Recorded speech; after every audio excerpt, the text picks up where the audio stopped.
पुढची महत्त्वाची बातमी आपण पाहूयात। शनिवारी उपमुख्यमंत्री एकनाथ शिंदे आणि रवींद्र चव्हाण एकत्र येण्याची शक्यता आहे। डोंबिवलीमधील 2 कार्यक्रमांना रवींद्र चव्हाण उपस्थिती लावण्याची शक्यता आहे। क्रीडा संकुलाचं भूमिपूजन आणि सावित्रीबाई फुले नाट्यगृहाचं नूतनीकरण हे कार्यक्रम आयोजित आहे। तर नगरपंचायत निवडणुकीमधील पक्ष प्रवेशावरून जोरदार वाद झाला होता, राडा झालेला होता आणि त्यानंतर मात्र हे दोन्ही नेते या कार्यक्रमाच्या निमित्तानं एकाच व्यासपीठावरती येण्याची शक्यता आहे। तर शनिवारी उपमुख्यमंत्री एकनाथ शिंदे आणि रवींद्र चव्हाण हे दोन्ही नेते एकाच कार्यक्रमामध्ये येण्याची शक्यता आहे।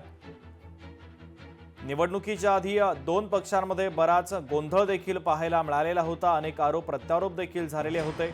पक्ष प्रवेशावरून देखील अनेक वाद उफाळून आलेले होते। त्यानंतर मात्र या दोन्ही नेत्यांमध्ये सुसंवाद होतो का हे पाहणं तितकंच महत्त्वाचं असेल।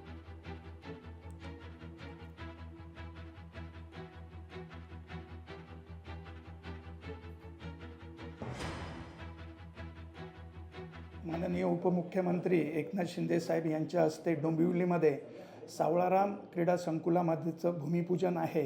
यामध्ये टप्पा 1 मध्ये 180 कोटी रुपयाचा निधी माननीय श्रीकांतजी शिंदे यांच्या प्रयत्नाने उपलब्ध झालेला आहे आणि तो महायुतीच्या माध्यमातून आहे। आणि यामध्ये विशेष करून इनडोअर्स गेम, आउटडोअर गेम अशा सर्व सोयी सुविधासह या ठिकाणी याचं काम होणार आहे आणि त्याचं भूमिपूजन आहे।